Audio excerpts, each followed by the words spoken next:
चित्तूर में तिरुमला तिरुपति बालाजी का मंदिर विश्वविख्यात है। मगर क्या आप ये जानते हैं कि प्रदेश के हिल स्टेशन माउंट आबू के एक छोटे से गांव मावल में तिरुपति बालाजी का मंदिर है। अरावली की वादियों में बने श्री विजय वेंकटेश्वर तिरुपति बालाजी धाम में भक्तों का तांता हर वक्त लगा रहता है और मंदिर में भगवान वेंकटेश्वर की हूबहू वैसी की वैसी प्रतिमा लगी है जैसी कि तिरुमला तिरुपति मंदिर में है। क्या खास है इस मंदिर में, आइए आपको दिखाते हैं, बताते हैं, समझाते हैं अगली रिपोर्ट में।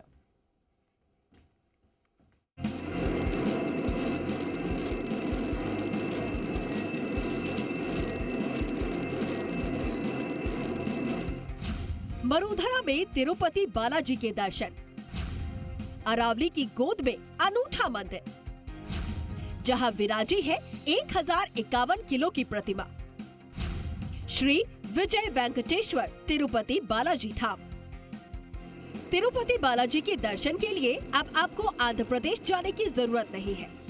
अगर आप राजस्थान में रहते हैं या यहाँ घूमने आए हैं तो यहीं पर तिरुपति बालाजी के दर्शन कर सकते हैं। जी हाँ, दरअसल सिरोही जिले के आबू रोड पर मावल गांव में तिरुपति बालाजी के दरबार में हाजिरी लगाकर आप अपनी मुराद पूरी कर सकते हैं। आंध्र प्रदेश के बाद अब तिरुपति बालाजी सिरोही जिले के मावल में अपने भक्तों को दर्शन दे रहे हैं। माउंट आबू से गुजरात की तरफ जाने वाले हाईवे पर 18 किलोमीटर दूर स्थित इस मंदिर की सबसे बड़ी विशेषता ये है कि देश का ये एकमात्र मंदिर है जिसमें तिरुपति बालाजी के कारीगरों के हाथों से पत्थर पर तराशी 1051 किलो की प्रतिमा हूबहू तिरुपति की तरह लगती है। माउंट आबू और आबू रोड के मावल गांव में भी भगवान तिरुपति और मां पद्मावती के दर्शनों के लिए बड़ी संख्या में भक्तों का सैलाब उमड़ता है। भक्त श्री विजय वेंकटेश्वर तिरुपति बालाजी धाम में मां पद्मावती के साथ महालक्ष्मी, गरुड़ भगवान, भगवान कार्तिकेय, गजानन की प्रतिमा के दर्शन कर आशीर्वाद लेने आते हैं। इस मंदिर की प्राण प्रतिष्ठा आंध्र प्रदेश के तिरुपति बालाजी मंदिर के मुख्य पुजारी रमणा दीक्षितुलु के हाथों हुई थी। तो वहीं इस मंदिर का निर्माण रमणा दीक्षितुलु के निर्देशों के अनुसार ही किया गया। इस मंदिर में भी तिरुपति मंदिर की तरह आकृति देने का प्रयास किया गया है। साथ ही गेट भी तिरुपति बालाजी मंदिर की तरह ही बनाए गए हैं। अरावली की पहाड़ियों के बीच बने इस भव्य मंदिर को बनाने में 2.5 साल का समय लगा। राजस्थान, तमिलनाडु, आंध्र प्रदेश समेत अन्य राज्यों से करीब 600 मजदूरों और कारीगरों को अलग अलग कारीगरी और निर्माण कार्य के लिए बुलाया गया था। तिरुपति बालाजी और पद्मावती जी की 6 फीट की प्रतिमा तमिलनाडु से लाई गई है।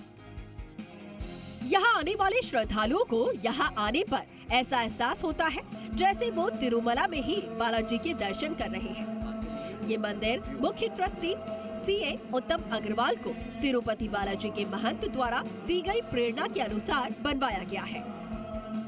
देखिए, कोविड के बाद में इस मंदिर का साउथ यानी कि तिरुपति बालाजी की से ही इस मंदिर का है निर्माण कराया गया था और उसी की तर्ज पर जो मूर्तियां हैं वो कह सकते हैं उत्कीर्ण की गई थी। और ये तस्वीरें जो आप देख रहे हैं कि श्री विजया वेंकटेश्वरम तिरुपति बालाजी श्री विष्णु भगवान की जो प्रतिमा है वो उसका अलौकिक श्रृंगार यहाँ पर किया जाता है, पुष्प यहाँ पर अर्पित किए जाते हैं। और जिस तरीके से तिरुपति बालाजी में कह सकते हैं कि पूजा अर्चना और भोग लगता है और अखंड ज्योत जलती है, उसी तर्ज पर यहाँ पर भी भोग राग, पूजा अर्चना और भगवान वेंकटेश्वरम श्री पद्मावती महालक्ष्मी जी की यहाँ पर पूजा अर्चना की जाती है। मावल गांव में बने इस मंदिर के चारों तरफ 12 कलश लगे हुए हैं। मंदिर के 2 भव्य गेट हैं जिन्हें तिरुपति बालाजी की तर्ज पर बनवाया गया है। मंदिर सुबह 6 बजे से 1 बजे और शाम 3 बजे से 8 बजे तक दर्शन के लिए खुला रहता है। सुबह आरती 8 बजे और शाम की आरती 7 बजे होती है। तो वहीं रविवार के दिन दीपक आरती होती है जिसमें सभी भक्त हाथ में दिया लेकर खुद भगवान की आरती उतारते हैं।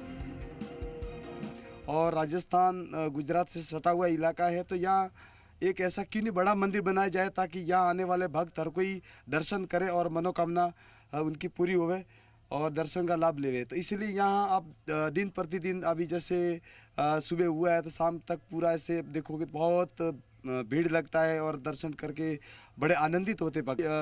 जो माउंट आबू आने वाले हर भक्त, अब ये पॉइंट जैसे एक तरह का फिक्स हो गया कि माउंट आबू पूरा घूम के यहाँ से जितने भी गुजराती आते हैं जैसे पूरा दर्शन करके बालाजी का फिर निकलते हैं यहाँ से। माउंट आबू के मावल गांव में बने इस मंदिर की खास बातों की चर्चा करें तो आरती का समय तिरुपति बालाजी मंदिर के अनुसार ही निर्धारित है। तिरुपति की तर्ज पर ही बैंड की धुन से आरती होती है। पूजा अर्चना से लेकर उनका भोग तिरुपति बालाजी मंदिर की तरह ही अर्पित किया जाता है। भगवान का प्रतिदिन श्रृंगार और महीने में श्रवण नक्षत्र पर अभिषेक किया जाता है। सुबह बाल भोग में केसरी सूजी का हलवा, गुड़ चावल का भोग लगाया जाता है, तो वहीं दिन में चावल का भोग लगाया जाता है। राजभोग में दही चावल, नींबू चावल, इमली चावल, हींग चावल का भोग लगाया जाता है और शाम को शयन आरती के समय दूध और ड्राई फ्रूट्स का भोग लगाया जाता है। भी वैसे ही होती है, अखंड ज्योति वहाँ पे भी है और यहाँ पर भी अखंड ज्योति है और उसी के तर्ज पे कोई आर्टिफिशियल लाइट वगैरह नहीं रहता है, सारी चीज़ें बंद हो जाती हैं और ज्योत के प्रकाश में ही आरती संपन्न की जाती है। भोग का तो देखिए सुबह जैसा रहता है तो केसरी हलवा रहता है सूजी का, और एक दूसरे दिन रहेगा गुड़ चावल है, घी में फ्राई करके बनता है, और शाम को जो रहता है उसमें एक दिन नींबू चावल है, फिर इमली चावल है, दही चावल है, हींग चावल है, ऐसे करके दिन बाय दिन के हिसाब से रहता है। और जो दोपहर में लगता है महाप्रसाद में वो सफ़ेद चावल होता है। बहरहाल माउंट आबू के पर्यटन स्थलों में अब एक अध्याय और जुड़ गया है। जो लोग तिरुपति बालाजी दर्शन नहीं कर पाए हैं वो यहाँ दर्शन करके तिरुपति बालाजी का आशीर्वाद ले सकते हैं। तिरुपति बालाजी मंदिर प्रवेश का एक प्रमुख धार्मिक स्थल है जो कि अपनी भव्यता और आध्यात्मिक वातावरण के लिए जाना जाता है।